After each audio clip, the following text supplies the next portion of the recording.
စာဖတ်ပြည့်တဲ့များအားလုံးပဲမင်္ဂလာပါရှင် Access Audio Channel ကနေပြီးတော့ပြန်လည်ကြိုဆိုလိုက်ပါတယ်ဒီတစ်ခါဖတ်ပြပေးခြင်းနဲ့ဝိထုတူလေးကတော့ဆရာမခင်ခင်ထူရေးသားထားတဲ့ကျူတန်းဆိုတဲ့ခေါင်းစဉ်လေးနဲ့ဝိထုတူလေးကိုဖတ်ပြပေးခြင်းပါတယ်ကိုเจ้าလေးဟာသဲပင်ပေါ်မှာပဲပဲနဲ့နဲ့ကြီးထိုင်ချလိုက်တယ်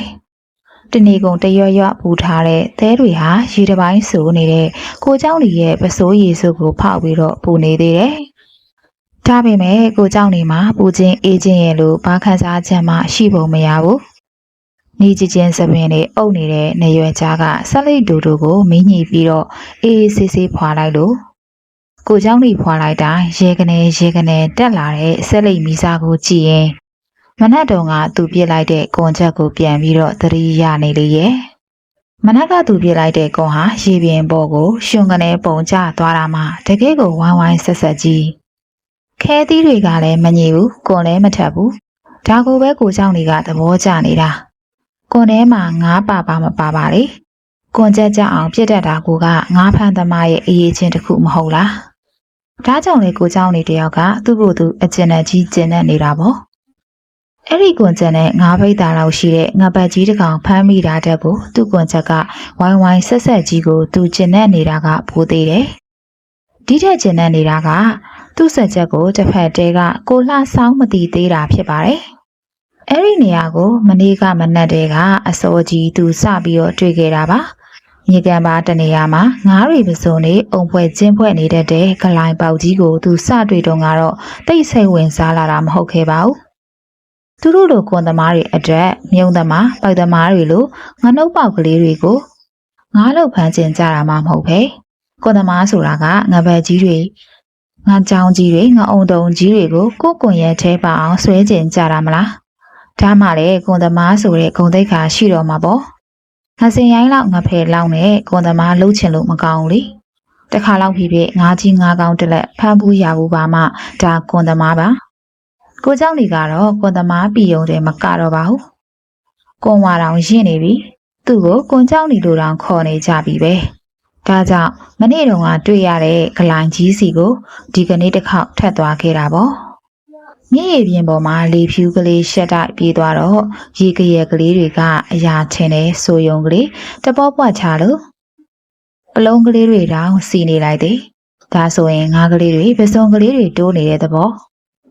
ဒါပေမဲ့သူတစ်ဖက်ကိုလှေဦးမလဲခင်နေမှာပဲပွက်ခနဲ့ထပွက်လိုက်တဲ့ရေကရက်ကြီးကိုသူတိတိကျကျမြင်လိုက်သည်လေကိုညင်ညင်တတကလေးလှော်ရင်းနဲ့ကွန်ကိုအတာမယူရင်းနဲ့ခဏဆောက်နေလိုက်တယ်။ရေအောက်မှာလှိုင်းကလေးတွေတွန့်ကားကွေးကားရေဟက်ကလေးတွေထလာတော့မှတေချာသွားပြီလို့တွက်လိုက်တယ်။ဒါဇက်သူသားစားတဲ့ငါးကြီးတကောင်ကောင်ဆိုတာကိုကြောက်နေအတက်တွေးလိုက်ပြီးသား။ကိုရဲ့သုံးပုံတစ်ပုံလောက်ကိုဘယ်ဘက်တစ်ထောင်နဲ့ချိန်မြောင်းထားပြီးတော့ကြံတဲ့သုံးပုံနှစ်ပုံကိုညာဘက်လက်နဲ့အသာဆွာယူတယ်။ပြီးတော့ကြရက်ထနေတဲ့နေရာစီကိုရှင်ကနေနဲ့အုပ်လိုက်တယ်။ကွန်အနားတွေကရေပြင်ပေါ်မှာလှလှပပဝိုင်းဝိုင်းဆက်ကြီးပုံကျသွားလေရဲ့။တအောင်ကလေးပါပဲ။သူ့လက်ထဲမှာကင်ထားတဲ့ကွန်ထိပ်ပိုင်းဟာတစ်ဆက်ခါလာတယ်။ရေပေါ်မှာရှိနေတဲ့ကွန်စားတော့ဒီလောက်ခါနေရင်ပိုက်ထဲမှာရှိနေတဲ့ငါးကတေးသေးကွေကွေတော့မဟုတ်နိုင်ဘူးဆိုတာ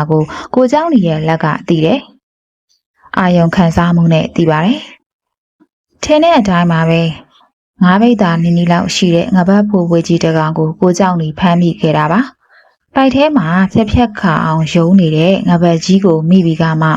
ရှော့ထွက်မသွားအောင်ကိုเจ้าနေခဲရခဲစစ်ဖမ်းယူခဲ့ရသေးတယ်ဒီလိုအကောင်ကတိတ်ပြီးတော့အကင်းပါတယ်မဟုတ်လားကွန်ကွက်ကစိတ်ပင်မဲ့ဘယ်နေရာကရှော့ထွက်ရင်ရနိုင်မလဲဆိုတာဒင်းတို့ကသိတယ်လေရေထဲမှာတော့ဒီလောက်အကောင်ကြီးအောင်နေလာနိုင်တဲ့တသက်ဝါပါပြီပဲဒါပေမဲ့လည်းဒီတချီတော့သူ့ထက်အသွေးကြုံကြီးတဲ့ကိုเจ้าနေနဲ့တွေ့သွားတော့ငါဘတ်ကြီးခမလေဝမ်းထဲမှာတစ်ဖြက်ဖြက်ကိုလူးလို့ကိုเจ้าနေကကော်နေကနေတတိနဲ့ထုတ်ပြီးတော့လေကကျန်းလေးကိုဖိပိတ်ပစ်လိုက်တယ်လေချမ်းပြင်ကိုမန်းကြီးကြီးနဲ့တဖြန်းဖြန်းခါရိုက်လိုက်တာမှလေဝမ်းပိုက်တောင်ကွဲသွားမလားမှတ်ရတယ်ဒါပေမဲ့ကိုเจ้าနေကလေကိုတောင်ဆက်ဖက်ခက်တက်ကလေးလှော်သွားပြီးတော့သူ့မိမမကြော့လက်ထဲကိုအပ်လိုက်တော့ဒီအကောင်ကိစ္စလျှော်ပြီးပေါ့ဒီငပတ်ကြီးတဲ့ကိုခံတောင်းနဲ့ထည့်ပြီးတော့အရှိဘက်ကမ်းမှာရောင်းဖို့လှေလော်ကူးသွားတဲ့မကြော့ကိုမျောရတာတော့နေဝက်ကြိုးခဲ့ပြီပေါ်မလာသေးဘူး ကိုเจ้าနေကတော့မတ်ကျော့ကိုမျှော်ရဲလို့မဟုတ်ပါဘူးဒီလို၅မျိုးကတေချာပေါက်အယောင်သွက်တာဈေးကောင်းရတာသူသိပြီးသားပဲလေဒီတော့တဲပြင်ပူပူကြီးပေါ်ပဲပဲနဲနဲကြီးထိုင်ဆလိတ်ခွာရင်နဲ့သူ့စိတ်ကူးနဲ့သူကက်ဆက်တစ်လုံးမျက်စိတွေကိုမြင်အောင်ကြည့်နေမိတယ်ကိုเจ้าနေကကက်ဆက်လိုချင်တာကြားပြီလေဒီအခါတော့ဝင်းနိုင်လောက်ပါရဲ့ကက်ဆက်ဝယ်ပြရင်တော့လားကိုเจ้าနေပြုံးတယ်ကိုเจ้าနေတယောက်ကက်ဆက်တစ်လုံးလိုချင်နေခဲ့တာတော်တော်ကိုကြာဆိုသူတို့နေတဲ့နေရာကလေးမှာကက်ဆက်တစ်လုံးကတော့ရှိကိုရှိတင်တယ်လို့ကိုเจ้าနေထင်တယ်လေသူတို့နေတဲ့နေရာကလေးကအေယာရီမြေရဲ့ဟိုဘကန်ဒီဘကန်ဘယ်ကန်ထဲမှမနေတဲ့ရေလေကောင်ကတောင်ကျွန်းကလေးတစ်ခုဆိုပါတော့တောင်ကျွန်းလို့တာခေါ်ရတာပါတကယ်တော့အေယာရီမြေကြီးထဲမှာကြောက်ပြင်းကလေးတစ်ချက်ချထားသလိုဝိုင်းဝိုင်းမုံမို့လေးပေါ်နေတဲ့တောင်ကတုံးလေးပါအဲ့ဒီတောင်ကတုံးပေါ်မှာကိုเจ้าနေတို့တငါတဲလေးရဲ့ကိုလာဆောင်တို့တငါတဲလေးရဲ့ဒီတငါတဲလေးနှလုံးပဲရှိတာပါဘေးဘက်လယ်မှာကတသွင်သွင်စီးဆင်းနေတဲ့မြေရည်ပြင်းကြီးပဲရှိတယ်ကနဘက်ကတော့တော်တော်ဝူးဝေးစီမှရှိတယ်ကိုလာဆောင်ကလည်းကိုเจ้าနေလို့ကွန်သမားပါပဲဒီတော့သူတို့နဲ့အဆင်ပြေရာတောင်ကတုံးလေးပေါ်မှာတဲထိုးပြီးတော့နေကြရတဲ့ဘဝတူတွေပဲဆိုပါတော့တောင်ကတုံးဆိုတာမျိုးကလည်းနေရအတ္တိတကျရှိတာမျိုးမဟုတ်ဘူးလေဒီနေ့ဒီနေရာမှာပေါ်ပေမဲ့နှောင်းနေကြဟုတ်ချင်မှဟုတ်လို့လားရေထဲမှာရှိတဲ့နေရာဆိုတော့မရေရဘူးပေါ့ဒီတော့တောင်ကရုံးကလေးတွေပေါ်ရာနောက်ကိုသူတို့ကနှစ်စင်လိုလိုက်ကြရတယ်ကနာသက်ပင်ကမှမြဲချင်မှမြဲဦးမယ်သူတို့ရဲ့တောင်ကရုံးလေးကတော့မမြဲဘူးလေတခါတလေများအေယာရီမြေကြီးကသူတို့အတွက်နေရာကလေးတနေရာစားတော့သဘောသားကြီးကြီးမထားနိုင်ပဲလောဘကြီးခြင်းကြီးနေတတ်တယ်လို့တခါတလေကြပြန်တော့လေအေယာရီကသူတို့အတွက်တော့ငါးတွေဝှစ်ချင်ဝှစ်ထားတတ်ပြန်ရောဒီနေ့တော့အေယာရီကသူတို့အတွက်အနေသားတကျတောင်ခရုံးလေးတစ်ခုကိုမွေးဖွားပေးခဲ့ပြန်ပါပြီဒီတော့လေကိုเจ้าနေနဲ့ကိုလာဆောင်တို့တဲနာနေချင်းမိတ်ဆွေဖြစ်ခဲ့ကြတာပေါ့အစားကတော့သူတို့တယောက်ကိုတယောက်ကိုညီဆောင်ချောက်ခဲ့ကြပါသေးတယ်တယောက်ဟင်းတယောက်စားတယောက်သွားတယောက်လိုက်နဲ့အစဉ်ပြေခဲ့ကြတယ်ပြောပါတော့အလုပ်တူဘဝတူချင်းတွေကိုစင်ရဲသွားကြမှာငှက်သွားကြမှာလည်းမကြောက်ကြဘူးသူတို့အတွက်စင်ရဲတာကဘာမှမဆန်းခဲ့ပါဘူးဒါပေမဲ့ထူဆန်တာကသူတို့မှတူဦးကကိုချက်ပို့ပြီးတော့ရှိသွားမှာကိုတော့ကြောက်ကြတယ်ဒီတော့တစ်ဖက်ကိုတစ်ဖက်စောင်းနေကြည့်ရင်လည်းမတိမတာဝင်တိုးမှုကလေးတွေကြေအောင်လာခဲ့တာတိတ်မကြလာသေးပါဘူးကိုเจ้าဒီကကွန်ပြေကောင်းသလိုကိုလာစောင်းကလည်းအေယာရီမြေကြီးကိုနောချေနေတဲ့သူတယောက်ပါပဲမြေရဲ့အတက်အကျကိုကြည့်ပြီးတော့ငါးရှာတတ်ပါတယ်ငါးတွေဘယ်လိုကြားတတ်တယ်ရေတိုးငါးတွေဘယ်လိုမြူးတတ်တယ်ဆိုတာကိုကိုလာဆောင်ကသိပြီးသားပါဒါပေမဲ့ကိုเจ้าနေကိုမပြောပါဘူးကိုเจ้าနေကလည်းသူ့ကွန်ပြေပညာတွေကတင့်ရကောင်းရာကလေးတွေကိုလှုပ်ဝက်ထားရပါတယ်ဒါပေမဲ့ညနေဆောင်လို့တစ်ဖက်ကန်းကိုလှေနဲ့ကူပြီးတော့အရက်တောက်ကြတာကတော့အတူတူပဲဖြစ်နေပြန်ရောညတိုင်းတဲနှလုံးသားကသဲပင်ပေါ်မှာရုတ်တက်ရရစကားတွေထိုင်ပြောနေကြတော့လေတွဲတွဲပါပဲလူမနီးသူမနီးရေပင်ကြားကတိတ်ဆိတ်တဲ့နေရာလေးတွေအတွက်ကက်ဆက်တစ်လုံးလိုချင်နေကြတဲ့ဆန္ဒကလည်းဒီနေရာမှာထပ်တူပါပဲအဲ့ဒီကက်ဆက်ကလေးကိုတယောက်ယောက်ကအရင်စဝယ်ဖြစ်လိုက်မှစိုးရိမ်နေကြတာကလည်းသဘောတည်းပါပဲဒါကိုသိလို့ကိုเจ้าနေကကက်ဆက်ကိုအလင်းအမြန်နဲ့အယူအမူလိုချင်နေခဲ့တာပေါ့သူမိမမကြော့ကိုယ်တိုင်ကလည်းဝတ်ဖို့စားဖို့အတွက်ဘာတစ်ခုမှမပူစားပဲကက်ဆက်တစ်လုံးသားဝယ်ပေးဖို့ပူစားနေခဲ့တာအချိန်ပေါင်းလည်းမနေတော့ပါဘူးမကြော့ကတချင်းဆိုလို့ခလေးချော့တေးကလေးတောင်ညီးတက်တာမဟုတ်ပါဘူးဒါတစ်ဖက်တည်းကကိုလာဆောင်ရဲ့မိမမလှစိန်ကိုကြွားချင်တာတက်တက်ပဲဆိုတာကိုเจ้าနေအသက်တီးဒါကြောင့်လေမကြော့အလိုကိုပို့ဖိပေးချင်တာလေးနေမှာပါမကြော့ပြန်လာတော့နေတော်အတော်ဆောင်းနေပြီအနောက်မိုးကုတ်ဆဝိုင်းစီကတဖြည်းဖြည်းငိုင်ဆင်းနေတဲ့နေလုံးရဲ့လိမ်မော်နေအောင်အသွေးတွေကရေပြင်ပေါ်မှာဗရမ ्या ရောင်ရည်ဖြန်းချထားတယ်ကိုเจ้าနေရဲ့အတွေ့ထဲမှာတော့တွန်လေးစိုးကောင်ရဲ့တချင်းတွေပေါ့လေမကြော့ပြန်လာတာကိုတော့မသိနိုင်လောက်အောင်လေတဖြူဖြူသဲတောင်ကန်တဖူးမှာကိုเจ้าနေတယောက်ပလက်လှန်လျက်ကြီးအိပ်ပျော်နေတယ်ကိုเจ้าနေမကြော်ကတဲဘေးမှာစော့နေတဲ့နိုးဆုကလေးကိုတော့ကောက်မချီအားသေးဘူးကိုเจ้าနေရှိရာတောင်ဆက်ကိုအပြေးကလေးတွားပြီးတော့ကိုเจ้าနေကိုလှုံလို့ခဲ့တယ် အိမ်မန်ထဲမှာကက်ဆက်အကျယ်ကြီးဖွင့်နေတဲ့ကိုเจ้าနေတယောက်မကျော်ကခလုတ်ကိုကြောင်းကနေပိတ်လိုက်တော့အိမ်မုံစုံဝါနဲ့ထထိုင်နေဟင်မကျော်ပြန်လာပြီလားမကျော်ပါဇက်ကမဖြေဘဲနဲ့ခက်ပြုံပြုံကြီးလုံရင်းနဲ့ရင်မက်ကြားတွေက900နန်းတွေကိုထုတ်ပြပြီးတော့အဖြေပေးလိုက်တယ်ကိုเจ้าနေမျက်နှာကြီးကဝင်းထိန်တွားလိုက်ပုံကလေလုံးကြီးကတော့အရှုံးပေးရလောက်ပါရဲ့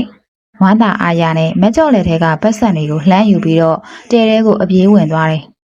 နောက်ခေါင်းချိုရိုးတဲ့လက်ရှုဆန်းပြီးတော့အရှင်ကထည့်ထားတဲ့ငွေစာကလေးတွေကိုထုတ်ရတဲ့မှုတွေကတဲကလေးတဲမှာလွင်လို့မကျော်ကကိုเจ้าနေဘေးမှာတင်မီငွေထားပြီးတော့ကလေးပါဆက်ကိုနှုတ်တန်ရင်းနဲ့ပြေးလို့နေပြီလားကိုเจ้าနေကိုเจ้าနေကမျက်မှောင်ကျုပ်ပြီးတော့စဉ်းစားဟန်ပြူတယ်ပြတော်နဲ့အဖြေမပေးတော့မကျော်ကအားမလို့အားမရနဲ့ကိုเจ้าနေလက်ထဲကငွေတွေကိုစက်ခနဲလူပြီးကိုတိုင်းရှိတယ်ရင်ဝင်ထဲကကလေးကအံဝင်ခွင်ကြမဖြစ်သေးတဲ့အစာကိုဟိုဟက်ဒီရဲ့လုံရင်နဲ့ဒေါသကြီးတစ်ချက်ကော်ထိုးတယ်။ဒါကိုမကျော်ကငွေအရေးပြတ်ပါမလားဆိုပြီးကလေးရဲ့တင်မကိုဗျံကနေတစ်ချက်ချလိုက်တာကလေးကဝါကနေငိုတော့တာပါပဲ။ဒီဘက်တဲကလေးထဲမှာကလေးငိုတန်တွေစစ်စီညမ်းနေတော့မှဟိုဘက်တဲတွေကကိုလာဆောင်မိမမလစိန်တယောက်ကတော့တနေ့လုံးရောင်းမကုန်ခဲ့တဲ့ငပြင်းတောင်တွေကိုချေးဖောက်နေတယ်။သူ့ရကြကိုလာဆောင်ကိုစိတ်တူတူနဲ့ငါးချီးတွေကိုတပြေးပြေးနဲ့ညှစ်ထုတ်နေလိုက်တာငကိုကနွမ်းရီနေတဲ့ငပြင်းတောင်ကလေးတွေဆိုတော့ပြောဖက်လို့မလစိန်သဘောကတော့ဒီငါးတွေကိုကိုအောင်ရောင်းစီခြင်းခဲ့တာပါရောင်းလို့ကုန်တော့ပတ်စံလေး90ရတာနဲတာမှတ်လို့ဒါပေမဲ့ကိုလာဆောင်ကတကြီးကြီးပြောနေလေရဲ့လှစေငါဟိုဘက်ကန်းကိုသွားကြရှိသေးတယ်နင့်ကိုစောင့်မပေးနိုင်တော့ဘူးဟာကြုံရလှေနဲ့သာပြန်ခဲ့တော့ဆိုတော့မလစိန်မှာကရိုးဆက်လေးနောက်ဆုံးကောင်းတဲ့အပြေးလွှားပြန်ခဲ့ရတယ်ဟိုဘက်တဲကမီးကြော်လေကြုံကိုတော့အမြင်သာဒါပေမဲ့မနက်တုံကမြင်လိုက်ရတဲ့သူ့ပြက်တဲကငါဘက်ကြီးကြောင့်မီးကြော်လေနဲ့မပြန်ကျင်တော့တာအပြန်လီပေါ်မှာငါဘက်ကြီးရောင်းရတဲ့ငွေကလေးတပြားပြလုံရင်ကြွားနေမှာကိုမခံကျင်လို့ပဲစက်လေးကို15ချက်ပေးပြီးတော့စီးလာခဲ့လိုက်တာလေလှစိန်နင်းယောက်ျားလှဆောင်ရောဟာအနာတောင်ဘက်ကန်းတဲ့တော်ရီနေ့လေကလေးကကူးသွားတာပဲဟုတ်လားဒါဆိုရင်ငါလိုက်သွားအောင်မယ်ကိုเจ้าနေကလှေကလေးနဲ့အနောက်ဘက်ကန်းကိုကူးလိုက်သွားတယ်မြည်ရည်ပြင်ပေါ်မှာခဲသားရောင်ရေလိုင်းကလေးတွေတလွန်းလွန်းလူလို့မကြခင်မှောင်တော့မဲ့လက္ခဏာမျိုးနဲ့ခေါင်းဝင်ကြီးတစ်ခုလုံးမှုံရီလိုလာပြီမကျော်ကတဲပြင်ထွက်ရင်းနဲ့တစ်ဖက်တဲကိုလှမ်းကြည့်လိုက်တော့မလားစိန်တယောက်ငါးချီတွေဖောက်နေတာတွေ့လိုက်ရတယ်မလစိန်တို့ကငါးစားရတော့မယ်ဆိုတဲ့အတွေ့နဲ့ပီတီကလေးတောင်ဖြစ်သွားရသည်ပီတီကမလစိန်တို့ငါးရင်စားရလို့ဖြစ်ပေါ်တဲ့စေတနာပီတီမဟုတ်တာတော့သိကြတယ်ဘာလို့လဲဆိုတော့သူတို့တွေမှာရေထဲကငါးတွေဖမ်းယောင်းနေကြတာငါးကုံမှငွေရမယ်မဟုတ်လားငါးမကုံတော့ကိုဟာကိုချက်စားရုံကလွဲလို့ဘာတက်နိုင်မှလဲတဲ့ဒီတော့တငါးတွေကငါးစားရတာဟာကိစ္စကောင်းတော့မဟုတ်ဘူးလေ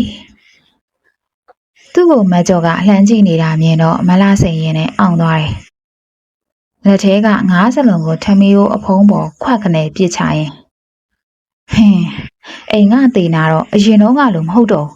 ဒီရောက်မှအပေါင်းသိမ်းဖြတ်တာနဲ့ဒင်းပျက်စီးနေတာ။စတဲ့ဖြင့်ပြောလိုက်တော့မကျော်တကူလုံးဆက်ကနေမှတ်သွားတယ်။အပေါင်းသိမ်းဖြတ်တယ်လို့ပြောရအောင်လေဒီတောင်ကလေးပေါ်မှာသူနဲ့ကိုနဲ့နှစ်ယောက်တည်းရှိတာ။ရှိတာမှဒီတဲကလေးနှစ်တဲမိသားစုနှစ်ခုတည်းမဟုတ်လားဒီမှာလှစိန်ညီစကားပြောရင်ကြည့်ပြောပါအေးစောင်းလားချိတ်လားမလုပ်ပါနဲ့အလိုတော့ကျုပ်မစောင်းရပါဘူးမချိတ်ရပါဘူးကျုပ်ကတဲ့ပြောနေတာအေးတဲ့ပြောနေတာစသည်ဖြင့်တယောက်တစ်ခွန်းစကားများကြတယ်မိမသားချင်းဆိုတော့တီးကြတဲ့အတိုင်းအပြန်လမ်းမပြီးနိုင်မစီနိုင်ငယ်ကျိုးငင်တာဖော်ကြတယောက်မကောင်းတာတယောက်ပြောကြနဲ့မကျော်ကညီကငါတို့စီးပွားတက်တာကိုမနာလိုနေတာမဟုတ်လားလို့ဇက်ကနေမေးလိုက်တော့မလားစိန်ကလည်းမခံပါဘူးစီးပွားတက်တာဟုတ်လားရဲကျင်လိုက်တာအေးဖက်မောရင်ပန်းနောက်ကကြောဟွန်းစီးပွားတက်ရအောင်ညီကဘာတွေများဝေးလို့စားလို့တော့ဘလို့များနေလို့ထိုင်လို့တော့ကောင်းမရဲ့ဒီတောင်ရံပေါ်ကသဲပေါ်မှာနေတာချင်းအတူတူပဲအေးအရှိဘက်ကန်ကမတ်ကျင်လွမ်းလို့တိုင်းနေနေရတယ်ဆိုလဲဟုတ်သေး အမလီတော့ငါသာတိုက်နေရတဲ့အဆင့်ဆိုရင်ဒီတောင်ကရုံးပေါ်မှာညီတို့ကိုမထားဘူးတောင်တစ်ပြင်လုံးအပြည့်တိုက်ကြီးဟင်းနေအောင်စောင့်ပြစ်လိုက်မယ်အေးကောင်းပါလေတော့ကောင်းပါလေဒီလောက်ကြတော့မှကျုပ်ကဒုံးပြန်ကြီးစီပြီးအလဲလာအောင်မယ်တယောက်နဲ့တယောက်သေးကြီးမဲကြီးပြောဆိုနေတာကြတာARရဲ့လှမ်းပုတ်တန်ကိုတော့သူတို့မကြားနိုင်ကြတော့ပါဘူးအဲ့ဒီလိုမလာစိန်ကအညောင်ထောင်လိုက်မကျော်ကပြန်ချေလိုက်နဲ့မကျော်ကလီလုံးပြစ်လိုက်မလာစိန်ကအစစ်ခွန့်ချလိုက်နဲ့မိခွက်ထွန်းချိန်သားရောက်ရောအရှုံးအနိုင်မပေါ်သေးဘူးအရှိဘက်ကမ်းမှာရောအနောက်ဘက်ကမ်းမှာရောမီးအောင်လဲလဲတွေနဲ့ထိန်ကြီးနေပြီသူတို့တောင်ကရုံကလေးပေါ်မှာအမောင်ထဲမှာတော့ခွန်ကြီးခွန်းငယ်អော်နေကြတော့အဲ့ဒါသာပဲကူလာဆောင်တောကြောင့်ကျုပ်အချိုးနှိမ်ခံရတာတော်ညံ့လို့ကျုပ်အစော်ကားခံရတယ်ယောက်ျားသားတွေပြန်လာတော့မိန်းမတွေကငိုကြီးချမ်းမနဲ့အဒီဒီစီးတိုင်ကြတယ်မလာစိန်ရဲ့စကားကိုကြားတော့ကူလာဆောင်ရဲ့ရှင်ထဲမှာပြန်ကနေဖြစ်သွားတယ်တော်ကြောင့်တော်ညံ့လို့ဖြစ်ရတာဆိုတဲ့စကားလုံးတွေကိုသူကအတော်ကလေးထိသွားတာပဲကိုကူလာဆောင်ဆိုတာကတက်ငါဘဝနဲ့စခဲ့သူမဟုတ်ဘဲငယ်စဉ်ကလေးက AR မြကြီးနဲ့ဖက်ပြီးတော့ကြည်ပြင်းခဲ့တာဆိုပေမဲ့ကူလာဆောင်ကတောင်သူတယောက်ပါညီဘေးကသူတို့ရွာကလေးမှာပဲနှမ်းလေးဆက်လိုက်ပဲကလေးစိုက်လိုက်နဲ့နေလာခဲ့တဲ့သူပါမြည်ရည်တွေတို့တိုင်းသူတို့ရွာကလေးကိုရေတွေလှမ်းခဲ့တယ်ရေတွေရော့သွားတိုင်းပေါ်လာတဲ့အနှုံးတင်မြေကလေးပေါ်မှာထွန်ရက်စိုက်ပြိုခဲ့ကြတာအခါပေါင်းမရေမတွက်နိုင်တော့ပါဘူးအဲ့ဒီလိုတိုးလိုက်ရောလိုက်လုံရင်းနဲ့ပဲARဟာသူတို့ရွာကလေးကိုဖယ်ရှားသွားခဲ့တယ်လေကဘာရီပြိုညီတွေပြက်ပြီးတော့သူတို့ရွာကလေးကနောက်ကိုဆုတ်ခဲ့ရပြီမဟုတ်လားသူလည်းဒီငါးရှာစားရတော့တာပါပဲအခြေအနေကြောင့်သာကိုကိုကန်ရပေမဲ့ကိုလာဆောင်မှာမြေလူကျွန်းကလေးပေါ်နိုးမျောကိုရင်နဲ့တငါတဲ့ဘဝနဲ့တတန်းရှိနေခဲ့တာကြပါပကောဒီကောင်ကြောက်နေလို့လင်းများငါတို့ကိုတသက်ကျေးဇူးကမ်းနေတာဒီတောင်ကရုံးပေါ်မှာကိုလာဆောင်ကအရင်ကလေးကစပြီးတော့တဲထိုးနေခဲ့တာပါနောက်တစ်ပတ်လောက်ကြာမှကိုကြောက်နေလို့ရောက်လာခဲ့တာလေဒီတုန်းကတော့လူသူဝေးတဲ့တောင်ကရုံးကလေးပေါ်မှာကိုတူတဲနဲ့စာရင်တိုးတိုးပေါ်ကလေးရေလို့ရှိလာတာမို့ကိုလာဆောင်ဝမ်းသာခဲ့ရသေးတယ်ကိုကြောက်နေလို့တငါလီကလည်းတောင်ဆက်မှာထိုးကပ်လာတော့ပစ္စည်းတွေကူချပေးတဲကလေးကူဆောက်ပေးနဲ့ငါးရှာတာကအစအရက်တောက်ကြတာကအစုံနှစ်ယောက်သားတယုံယုံနဲ့သူရှိတာကိုစားကိုရှိတာသူကြီးနဲ့နှစ်တဲကိုတတဲတဲလုံနေခဲ့ကြတာပါအခုမှငါးကြီးငါးကောင်းရှားတယ်ရေလို့ငွေကလေးရွှင်လာတာနဲ့ကိုကြောင့်ဒီကဆောင်းကြွားကြလှုပ်တာကိုကိုလာဆောင်ကသတိထားမိတာကြားခဲ့ပါပြီသူတို့ဘက်ကမှဒီလိုအတန်ထွက်လာရင်ကိုဘက်ကလည်းအစင်နဲ့ပဲလို့ကိုလာဆောင်ကတွေးလိုက်တယ်ဒီမာလာစိန်ဘာမှအားမငယ်နဲ့ငါတို့ကဒင်းတို့လိုရေမျောကန်းတင်နေမဟုတ်ဘူးကိုမှရက်နဲ့ရွာနဲ့ရှိတယ်ဒီနေ့သာမြေနူကျွန်းကလေးပေါ်လာကြည့်စမ်းပါလားကူလာဆောင်ကအန်တွေတင်းတင်းကြိတ်ထားလိုက်တာမေးကြောကြီးတွေများထောင်လို့ကူလာဆောင်ရဲ့စကားကိုကြားလိုက်တော့မလစိန်အငိုရက်သွားတယ်သူတို့မှအဲ့ဒီမျောလင်းချက်ကလေးရှိနေသေးတာကိုမလစိန်ကမေ့နေတယ်လေဟိုတလောကဈေးတန်းမှာရွာထဲကလူတွေနဲ့တွေ့တော့သူတို့ရွာမှာဒီနေ့မြေနူကျွန်းလေးဖော်နိုင်မယ်ထင်တယ်လို့ပြောတော့သူကြားတာစောစောကသာသတိရလိုက်မိရင်မကြောက်ကိုပဲအရှုံးပေးမှာတော့မြေနူကျွန်းနဲ့အကင်ပေါက်လိုက်လို့ရပါတယ်ကိုလာဆောင်ကျမတို့မြေနူကျွန်းပေါ်ရင်ဘာလုပ်မှာလဲမလာစိန်ကအာတက်တရောရှေ့သို့တိုးလာတယ်မလာစိန်မေးလိုက်မှာပဲကိုလာဆောင်မှအခက်တွေ့သွားတော့တာပါပဲမျောလို့သာမျောရတာလေဘာဆက်လုပ်ရမယ်ဆိုတာစီမံကိန်းကချထားတာမဟုတ်တော့စဉ်းစားရကြက်သွားတယ်မြေပေါ်မှာစိုက်ခင်းကလေးဖြစ်ဖို့ဆိုတာအရင်ရှိမှရမယ်လေသူတို့မှာကလက်ကြီးပဲမဟုတ်လားချိန်ကလိုရအောင်လဲအတိုးနဲ့ပဲရတာလေတိုးဆက်ရမယ်ကိန်းပဲရှိတယ်စဉ်းစားရကြက်နေတဲ့ကူလာဆောင်ကိုမလစိန်ကတော့အကြံကောင်းညံကောင်းပြီးခဲ့တယ်ဟုတ်ပြီဒီမှာကူလာဆောင်ငေရရင်ကျုပ်တို့ငှားစားကြမယ်တော့ဒီအခါတော့သူ့မယားလှစိန်ကိုကိုလာဆောင်အတော်ကလေးအထင်ကြီးသွားတယ်သူတွေးမထားတဲ့ထပ်ပေါက်ကိုမလစိန်ကဖွင့်ပေးလိုက်တာမဟုတ်လားဒီဘက်တဲမှာလေမကျော်ကငိုကြီးချက်မှနေပါပဲကိုကြောက်နေရဲ့မနာလို့ဖြစ်အောင်ညီကဘာတွေများဝေးရစားရလို့တော့တောင်ကရုံးပေါ်မှာတဲချင်းအတူတူပါပဲအေးတဲ့ကျုပ်ဘာပြောရမှန်းအောင်မသိဘူးတော့ ကိုเจ้าနေကတော့တိုးဝင်နေတဲ့ဆက်လိတ်ကိုမီးဖွာနေတယ်ကိုလာဆောင်လို့လင်မယားသူတို့အပေါ်မှာအမှုအရာတွေပြောင်းနေတာကိုเจ้าနေရိပ်မိသားပဲအခုတလောအရက်တောက်ချိန်ကလွဲရင်သူတို့ချင်းမစုံကြတော့ဘူးတခါတလေမြစ်လေမှာလှေချင်းတွေ့နေတာတော့လှမ်းစကားမပြောပြကြတဲ့အထီပါပဲမိမချင်းလည်းအစေးအကက်မတည်ကြဘူးကိုเจ้าနေကဒါတွေကိုသိပါတယ်ဒီမိမတွေရဲ့ပါဇက်တွေဟာတနေ့ဒီလိုဖြစ်လာလိမ့်မယ်ဆိုတာသူထင်မိသားပါ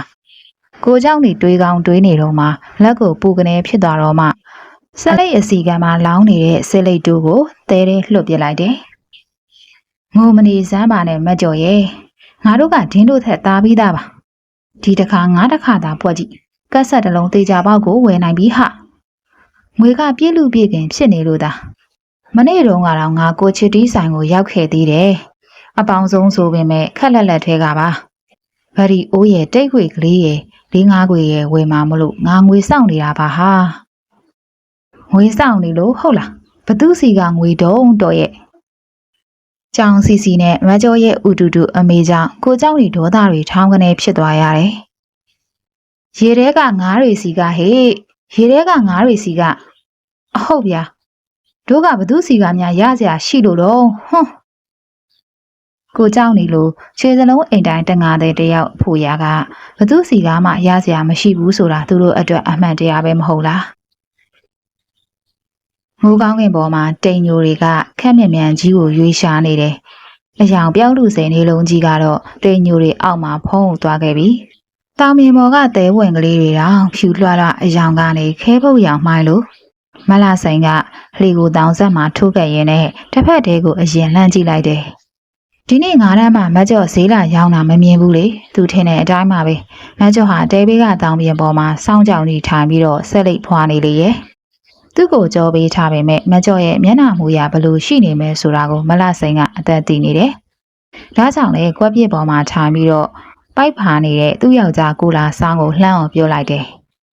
ကိုလှဆောင်းကြီးဒီနေ့9ဈေးကောင်းချက်ကတော့ရက်ဆက်တယ်တော့50ရိုင်းတောင်900ဈေးနဲ့ရတဲ့တော့ဒီနေ့9ရောင်းရတာကအသားအပါဆုံးပဲ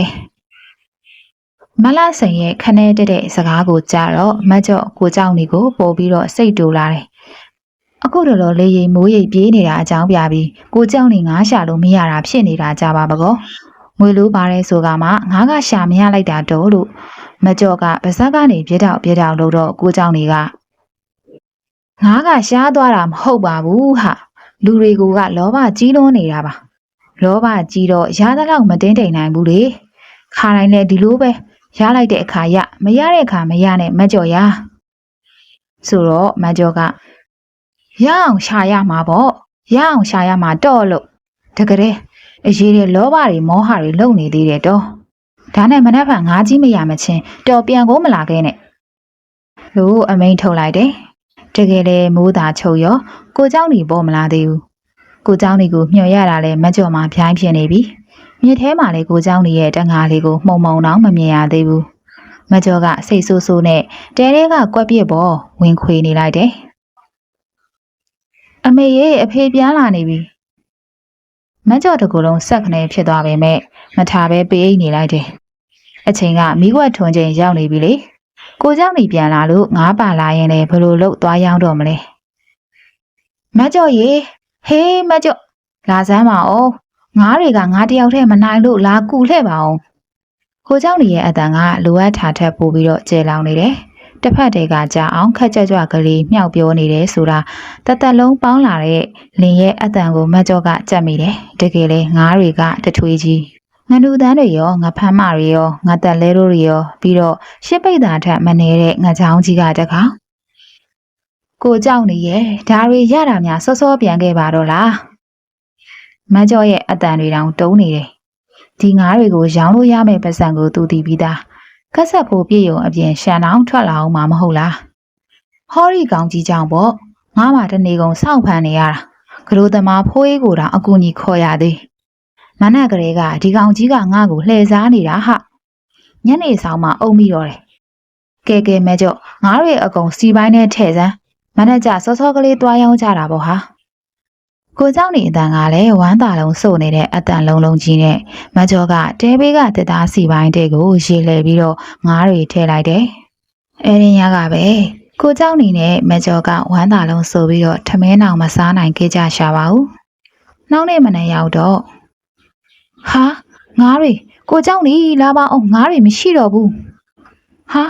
မကျော်နင်ဘာလို့ပြောနေရလဲငားတွေကဘာလို့မရှိတာလဲ။ဒီမှာကြည့်ဘာမှမရှိတော့ဘူးတော့ကုန်ပါပြီတော့ကျမတို့ငါးတွေကုန်ပါပြီဒီလိုနဲ့ကိုเจ้าတွေကတီးလိုက်ပါပြီတောင်ကရုံးလေးပေါ်မှာတဲနှလုံးသားရှိသည်ဒါကဘသူလက်ချက်လဲဆိုတာကိုเจ้าတွေအသက်သိလိုက်ပြီဒီတငါတဲတွေမှာငါးပွက်ထားစရာနေရာဆိုတာတကယ်လည်းမရှိပါဘူးအားလုံးကတလက်ဟာငါးတွေကိုမြစ်တဲ့တွန်းပြစ်လိုက်တာပဲဖြစ်မယ်လို့ကိုเจ้าတွေကအသက်တွေးလိုက်တယ်ရှိပါစေတော့မကြော်ရငါးပဲဟာမြေကြီးရှိနေတွေ့ရှာလို့ရပါသေးတယ်။ငါနှစ်စာတိုးပြီးကိုပြည့်ရုံပေါ့။ပြောရင်းနဲ့ကိုเจ้าနေကကိုလာဆောင်းကိုလှမ်းကြည့်လိုက်တော့လေကလေးကိုကြိုးဖြီနေပြီ။ဟေးလာဆောင်ထွက်တော့မလို့လား။ကိုเจ้าနေကမတ်ကျော်ကိုလှုပ်လိုက်ပြီးတော့ကိုလာဆောင်းစီကိုသွားတယ်။ကိုလာဆောင်းကမတ်ကြားဟန်ပြုတ်ပြီးတော့လေကလေးကိုကမ်းပေါ်ကချနေပြီ။ကိုเจ้าနေအနားကိုရောက်တော့မှမရေတရေမောကြည့်ရင်လိုက်တော့မလားဟေးเจ้าနေစသဖြင့်အတန်ကိုထိမ့်ပြီးတော့အမေတယ်။ကိုเจ้าတွေကခက်တဲ့နေတစ်ချက်စိုက်ကြည့်လိုက်တော့ကိုလာဆောင်ခေါင်းပြန်ငုံသွားတယ်။သွားနဲ့လှဆောင်ရေလေကိုဦးလှည့်ပြီးတော့ထွက်သွားတဲ့လှဆောင်ရဲ့ကြောပြင်ကိုကြည့်ရင်တခုလုံးမှဖြစ်မယ်လို့ကိုเจ้าနေတွေးတယ်။မိုးသားတရိပ်တွေကဆင်းလာနေပြီ။ကိုเจ้าနေကငားဆိုလို့ဟုတ်တိပတ်တိမရသေးဘူး။စကြက်ပြောင်းပြီးရှာပေမဲ့ငားတွေကလေတံမိုးတံကြားလို့လားမသိဘူး။တကောင်းမှကိုပွက်မလာသေးဘူးလေရီမိုးရိပ်ကလည်းနှိမ့်လေကြီးကလေးကအမှုန်မိုင်းနေတယ်လေကြရင်တော့ငားရှာရခတ်တော့မယ်ဒီတက်များမိုးရောလေရောရက်ဆက်ရွာနေရင်တော့သွားပြီကိုเจ้าတွေကပလုံစီးနေတဲ့ရေကဲရဲ့လေးပေါ်ကိုကွန်ကြီးပြစ်ချအုပ်လိုက်တယ်ဘာငါမှတိုးပုံမရပါဘူးကွန်ကိုအသာရုပ်လိုက်တော့ရှုံးနေတွေနဲ့ငါသေးငမွားတကောင်စနှစ်ကောင်စပါလာတယ်စိတ်ကလည်းမပါခံပြင်းတဲ့စိတ်ကလည်းဖြစ်နေတာဆိုတော့ခါတိုင်းကွန်ပြစ်တယ်လို့လည်းမတွေ့ဘူးဒါနဲ့ပဲကမ်းမကြီးကတော့ဆက်မှာလေချီပြီးတော့ဆေးလိတ်ထိုင်ပွားနေလိုက်တယ်ဆေးလိတ်ဖွာနေရင်လည်းမင်းညာကအစီပိုင်းတွေကငားတွေအကြောင်းကိုစဉ်းစားတယ်ငားတွေကဘယ်ရောက်သွားတာလဲဘသူလက်ချက်လဲဆိုတာကိုရှေ့ရှေ့ဝေးဝေးစဉ်းစားနေစရာမလိုပါဘူးအိမ်ကြီးပြက်နေတဲ့လှဆောင်ရဲ့မျက်နှာကတက်သေးခံနေပြီပဲဒီကောင်ဒီလောက်စိတ်ရုပ်မှမွေးလိမ့်မယ်လို့သူမထင်ခဲ့မိဘူးမင်းညာကအရက်ဝိုင်းမှာစီပိုင်းတွေကငားတွေရောင်းလိုက်ရင်သူကတ်ဆက်ဝင်နိုင်ပြီလို့ပြောလိုက်မိတာကသူ့အမားပါဒီကိစ္စကိုသင်မယာလှစိန်အောင်သိပုံမရဘူးမိမလောက်တောင်စိတ်ထားမကောင်းတဲ့လှဆောင်ကိုလက်စားချေဖို့သာသူ့ကောင်းနဲ့ရှိသည်သူစဉ်းစားနေတော့မှပဲမိုးဆက်မိုးမုံကလေးတွေတပွဲပွဲကျလာခဲ့တယ်ငားမြခြင်းနေလေးမိမတဲကိုမပြန်နိုင်ဖြစ်နေရင်ဒုက္ခဆိုပြီးတော့ကိုเจ้าနေကလှီကိုပြန်လော်ခဲ့တယ်မိုးလေကောင်းတာကသူတို့အတွက်မကောင်းဘူးမနက်ပိုင်းကလေးအချိန်လူပြီးတော့ငားရှာတာတောင်ဟင်းဖို့ကျွေးဖို့ကလေးကမရချင်ဘူးညနေပိုင်းမှာဆိုလေးကပုံမှန်လာနေတာစုထားတဲ့ကက်ဆက်ဖို့ကလေးကတဖြည်းဖြည်းနဲ့ပဲ့ပဲ့လာတယ်အခုတော့တောင်ကုန်းလေးပေါ်မှာတက်ငါတဲလေးနှလုံးဟာမိုးဆက်မိုးမုံအောက်မှာပြပြဝစ်လို့ပါတောင်မြင်တကွင်းလုံးစိုးစိုးနေတဲ့ကြားကတဲကလေးနှလုံးစီကမိကိုငွေတွေကတော့ဥထွက်နေတော့မှာကိုเจ้าနေဟိုဘက်ကကိုလာဆောင်းတို့မြင်သူကျွန်းလေးရလို့ရတော့ဘာလန့်လိုက်တာတော့တကယ်နေ့လေကဈေးထဲမှာလှစိန်ပြောနေတာကြားတာပဲတော်စမ်းမှမိကြော်ရသူတို့ကသူတို့ဘာကြီးတွေရရငါအားမကြဘူးဒင်းတို့လိုရေးသားကိုအချောင်လိုက်ကန်နိုင်သမားတွေမဟုတ်ဘူးအေးကြောက်နီတို့ပွဲကျန်းရင်တော့လမ်းမရွေးဘူးဆိုတာနင်သိထားကိုเจ้าနီကပြောပြောဆူဆူနဲ့ခြေရမှာထိုးထားတဲ့ဓမြကိုအိပ်ရပြီးပြစ်တင်ရင်လှဲချလိုက်တယ်ဒီလိုဆိုတော့လေမတ်ကျော်ကမျက်လုံးကြီးပြူးသွားရတယ်ကိုเจ้าနီတော်လက်လို့ချီလွန်နေမလုံနဲ့နော်ကျုပ်တို့မှာတော့ပဲအားကိုးနေရတာကလေးတွေမျက်နှာလဲထောင်းကိုเจ้าနီကတော့ဘာမှပြန်မပြောတော့ပါဘူးမတ်ကျော်လည်းစိတ်မသက်မသားနဲ့မီးဝက်ကိုဖူးကနေမှုတ်ပြီးတော့ငိမ့်သက်လိုက်တယ်အဲ့ဒီညာကကိုเจ้าနီအရက်သွားမတော့ဘူးကိုလာဆောင်ကခေါ်တော့နေမကောင်းလို့ပါကွာဆိုပြီးတော့လေတံပြက်ပြက်ကလေးနဲ့ဖြေလိုက်တယ်ရင်ထဲမှာဒင်းကိုအစိမ့်လိုက်ဝါးစားပြစ်ချင်နေတာပါဟာလှစိန်ဒီမှာကိုကြီးစုံနေပါလားဟာမ မနက်မိုးလင်းလင်းချင်းမှာပဲတစ်ဖက်တည်းကကိုလာဆောင်ရဲ့အော်တန်ကိုကြားလိုက်ရတယ်ကိုเจ้าနေကတော့အိယာတွေကနေပြုံးနေလိုက်တယ်မကျော်ကတော့မိမပီပီတဲပြင်ထွက်ဆက်စုပြီးတော့လှမ်းကြည့်လိုက်သေးတယ်ဟုတ်ပါရဲ့တော့မနေ့ကကြုံလှမ်းတော့ကအကောင်းကြီးပါဟင်ဓာရတော့ဓာရဒါသမင်တက်ဓာနဲ့ထိုးခွဲပြီးတော့ဖျဲသွားတာရုပ်မှလိုက်ကြတာတော့မကြော်တော့အော်သွားတယ်သူတို့နေတဲ့လူသူမရောက်တောင်ကတုံးလေးမှာတပ်ပတ်အတွင်ခိုးမှုဖြစ်စည်းမှုနှစ်ခုဖြစ်သွားတယ်မဟုတ်လားဒီတဲကလေးနှလုံးကိုဘယ်ကများလာပြီးတော့ကြိုးစိုးထိုးနေပါလေဟိမ့်မိကြော့နင့်လင်ရောမကြော်ဖြတ်ခနဲ့တုံသွားတယ်ကုလာဆောင်ရဲ့ဒေါသမျက်နှာကြီးကိုကြည့်ရင်းနဲ့ကြောက်လာတယ်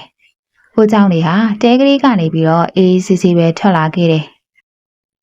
ဘာဖြစ်လို့လဲထားဆောင်ရအောင်မဲမင်းကမသိချင်အောင်ဆောင်လို့ငါ့ကိုမင်းဖြတ်စည်းလိုက်တာမဟုတ်လားဒီလိုပြောလို့တော့ဘယ်ရမလဲကွမင်းမြင်လို့လားဟိတ်က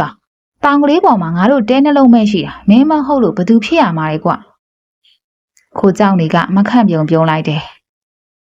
အေးမင်းပြောတာဟုတ်တာပဲဒီတောင်ကရုံးပေါ်မှာဒုတဲနှလုံးပဲရှိတာလေငါစီပိုင်းတဲကငါးတွေပျောက်တာလေဒါဆိုရင်မင်းလက်ချက်ပေါ့သူတို့နှစ်ယောက်တယောက်ကိုတယောက်စူးစူးဝါးဝါကြည့်ကြတယ်လက်သီးတွေကြစ်ကြစ်ပါအောင်စုပ်ရင်းမန်ဆောင်နေလိုက်ကြတာအကြာကြီး